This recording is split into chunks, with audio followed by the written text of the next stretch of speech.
झूठा आरोप लगाकर भक्त को लोगों ने पीटकर पत्नी को किया नंग। ठाकुर जी को आया गुस्सा। राजस्थान का एक छोटा गांव पीपलपुर। सूरज ढल चुका था। गांव के मंदिर में घंटे की मधुर ध्वनि गूंज रही थी। वातावरण में एक पवित्रता थी, जैसे स्वयं ठाकुर जी अपने धाम में उतरकर उस मंदिर में विराजमान हो गए हों। गांव पीपलपुर बड़ा नहीं था, लेकिन उसकी पहचान थी एक सच्चे ठाकुर जी के अनन्य भक्त हरिराम से। हरिराम नाम का यह व्यक्ति अत्यंत साधारण, निर्धन, किंतु हृदय से असाधारण था। वह ठाकुर जी का दीवाना था। उसका दिन ठाकुर जी के चरणों में झाड़ू लगाकर शुरू होता और रात ठाकुर जी के भजन गाते हुए समाप्त होती। उसकी पत्नी गंगा भी उतनी ही भक्ति भाव से भरी हुई थी। वह अन्न ग्रहण करने से पहले ठाकुर जी को भोग लगाए बिना एक कौर भी नहीं खाती थी। गांव में एक जमींदार था, नाम था रतन सिंह चौधरी। रतन सिंह अपने घमंड, अत्याचार और क्रूरता के लिए प्रसिद्ध था। उसे यह पसंद नहीं था कि कोई गरीब व्यक्ति गांव में सम्मान पाए। हरिराम की भक्ति और ईमानदारी से गांव वाले उसका सम्मान करते थे। ये बात रतन सिंह को खटकती थी। एक दिन रतन सिंह ने गांव के दो बदमाशों कालू और भीखा को बुलाया। दोनों को पैसे देकर उसने कहा, हरिराम को सबक सिखाना है। इस बार ऐसा आरोप लगाओ कि उसका सम्मान चूर चूर हो जाए। भीखा ने कहा, साहब कुछ तो बात बताइए, किस बात पे बदनाम करें। रतन सिंह ने कुटिलता से कहा, बोलो कि उसने मेरी बेटी से छेड़छाड़ की है। समाज उसके टुकड़े कर देगा और उसकी औरत उसे नंगा करके गांव में घुमाएंगे। सबको दिखाएंगे कि ठाकुर जी का भक्त क्या होता है। दोनों दुष्ट हंसे और योजना पर काम शुरू हुआ। अगली सुबह चौधरी की बेटी रोती हुई चौपाल में आई और कहा, हरिराम ने मुझे मंदिर के पीछे अकेला पाकर गलत व्यवहार किया। गांव में जैसे भूचाल आ गया। लोग क्रोधित हो उठे। बिना सच जाने भीड़ ने हरिराम को खींचकर मंदिर से बाहर निकाला। उसकी पत्नी गंगा बार बार कहती रही, झूठ है, झूठ है, मेरा पति ऐसा नहीं कर सकता। पर पगला चुकी भीड़ में ना कोई न्याय सुनने वाला था, ना कोई भगवान का भय। हरिराम को पेड़ से बांधकर लाठियों से पीटा गया। उसकी पीठ से खून बह रहा था। आंखों में आंसू नहीं रुक रहे थे। वो बस एक बात कह रहा था, ठाकुर जी, आपने ये भी देख लिया, अब क्या मेरी परीक्षा बाकी है। लेकिन जो गलत दृश्य हुआ वह स्वर्ग में बैठे देवताओं को भी रुला देने वाला था। गांव की औरतों ने गंगा को खींचकर चौपाल में लाया और उसके कपड़े फाड़ डाले। उसे नंगा कर दिया गया। सबके सामने वह चीखती रही, ठाकुर जी, मेरी इज्जत आपकी है, देखिए ये लोग क्या कर रहे हैं। और उस समय पीपलपुर के मंदिर में ठाकुर जी की मूर्ति की आंखों से रक्त की बूंदें गिरने लगी। घंटा अपने आप बजने लगा। हवा थम गई। सूर्य बादलों में छुप गया। अचानक बिजली कड़की। गांव के कुएं से एक तेज रोशनी निकली और मंदिर का दीपक अपने आप बुझ गया। उसी समय एक तेज गर्जना हुई, जैसे कोई बहुत क्रोधित सिंह दहाड़ उठा हो। गांव के हर घर का दीपक बुझ गया। हवाएं उग्र हो गई। तभी मंदिर से एक आवाज आई, जिसे तुमने अपमानित किया वह मेरा सच्चा भक्त है। उसकी पत्नी मेरी भक्तिन है। आज से इस गांव पर मेरा श्राप है। जब तक न्याय नहीं होगा, यहाँ हर औरत के वस्त्र स्वयं जल जाएंगे और हर पुरुष अंधा हो जाएगा। भीड़ में अफरा तफरी मच गई। रतन सिंह की आंखें पल भर में चली गई। वो चीखने लगा, मैं अंधा हो गया, मुझे कुछ नहीं दिख रहा। कालू और भीखा के शरीर जलने लगे, जैसे किसी अग्नि ने झुलस रहे हो। वो चीखते रहे, लेकिन कोई बचा नहीं सका।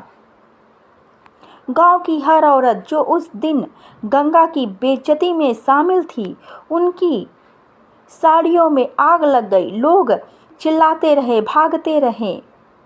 ठाकुर जी का स्वर फिर गूंजा, हरे राम निर्दोष था, लेकिन तुमने उसका विश्वास भी तोड़ा और मेरी मर्यादा भी। यह गांव अब श्रापित रहेगा जब तक हरि राम और गंगा को न्याय नहीं मिलेगा।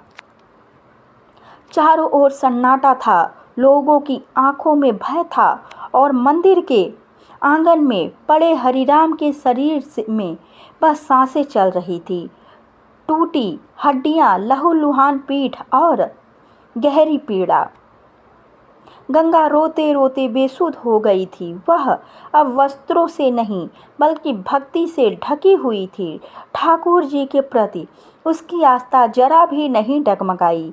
हरि राम के ओठ सूखे हुए थे, लेकिन वह बुदबुदा रहा था, ठाकुर जी, अगर ये भी आपकी लीला है तो कृपा करिए, अब न्याय दीजिए।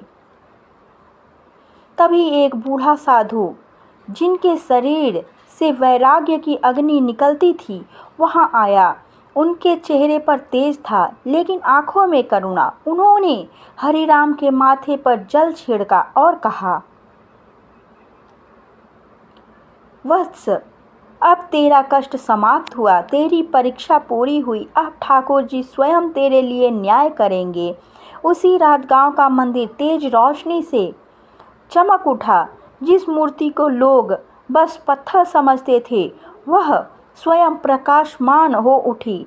ठाकुर जी की आंखों से आंसू गिरने लगे और चारों दिशाओं में घंटों की अनहद ध्वनि गूंजने लगी। गांव के बुजुर्ग पंडित रामलाल जी सपना देखकर उठे।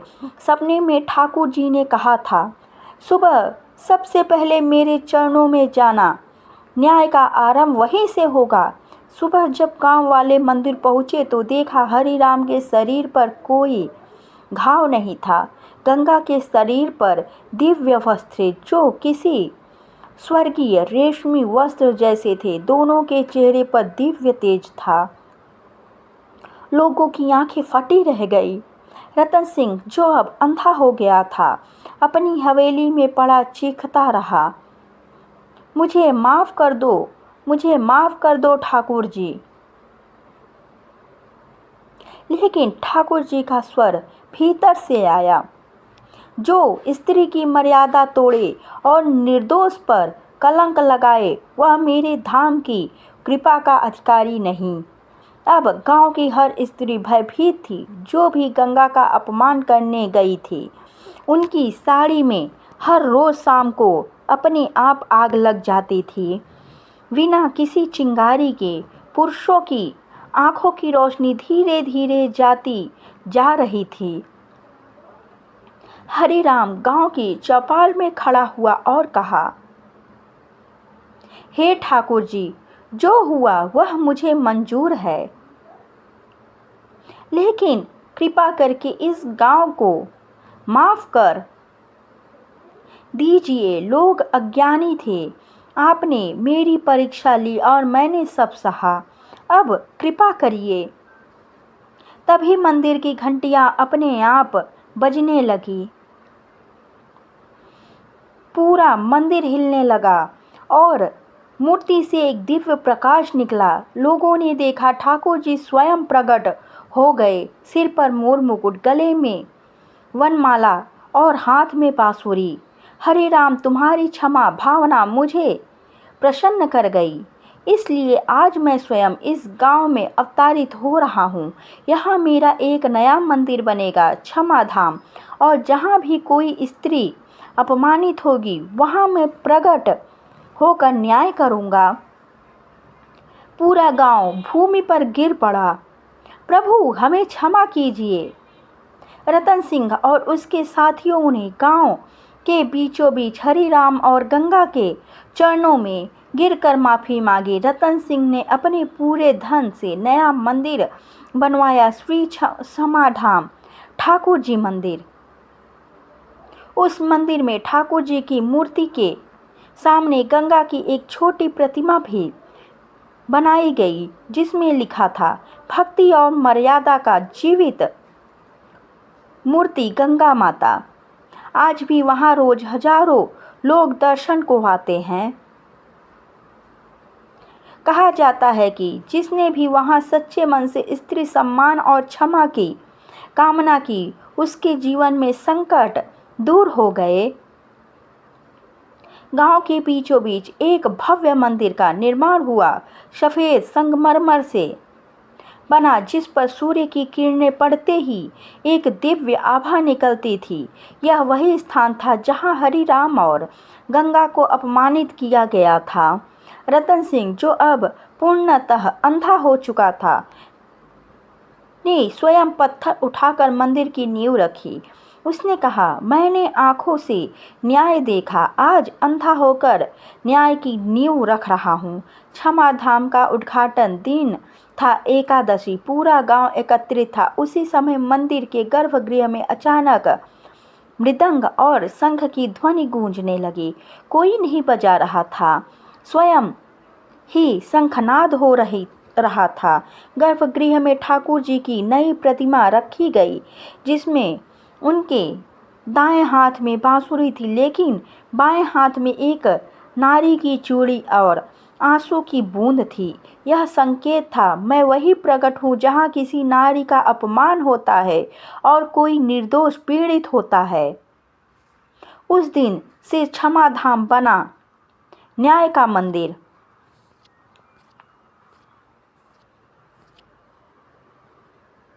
गंगा अब केवल हरिराम की पत्नी नहीं थी, वह अब गंगा माता बन चुकी थी। लोग दूर दूर के उसके आशीर्वाद लेने आते। स्त्रियां अपने ससुराल जाने से पहले उसका चरण स्पर्श करती थी।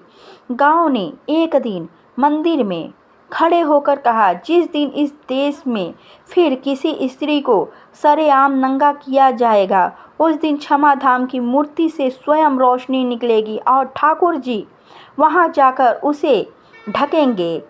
लोगों ने उस दिन को नोट कर लिया। यह केवल कथा नहीं, भविष्यवाणी थी। कुछ वर्षों बाद दिल्ली में एक केस सामने आया। एक लड़की को झूठे आरोप में सार्वजनिक रूप से बेइज्जत किया गया। लोग तमाशा देखते रहे, लेकिन उसकी आंखों में ठाकुर जी को पुकारती रही। उसी रात दिल्ली के सीसीटीवी कैमरे में कुछ अद्भुत कैद हुआ।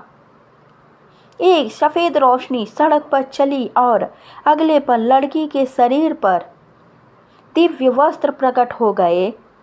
लड़की चौंकी, ये वस्त्र कहाँ से आए? पुलिस वालों ने देखा, किसी अदृश्य शक्ति ने उसे ढक लिया था। अगले दिन क्षमा धाम की मूर्ति से दिव्य चूड़ी गायब थी, जैसे गंगा माता की मूर्ति की आंखों से एक आंसू बहा था। अब क्षमा धाम में न केवल गांव वाले बल्कि भारत के कोने कोने के लोग आने लगे। जिनके घर में बलात्कारियों ने घुसकर उसका सब कुछ लूटा, वह रोती हुई क्षमा धाम आई ठाकुर जी के सामने। उसने कहा, आप मेरे पति नहीं बचा सके, अब मेरी इज्जत बचाइए।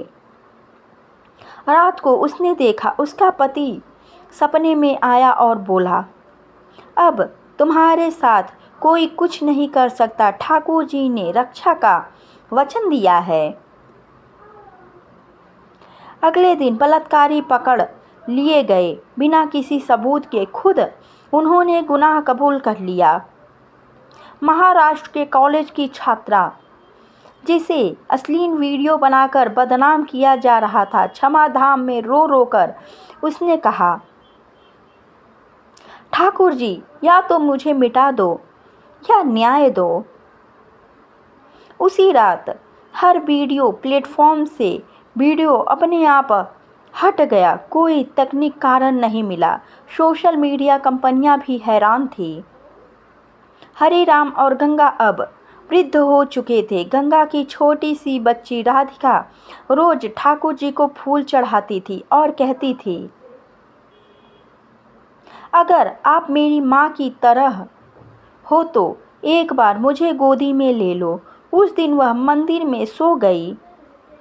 सुबह जब लोग आए तो देखा राधिका ठाकुर जी की मूर्ति के चरणों में सो रही थी, लेकिन उसके गाल पर हल्के से बांसुरी के निशान थे, जैसे किसी ने प्यार से थपकी दी हो।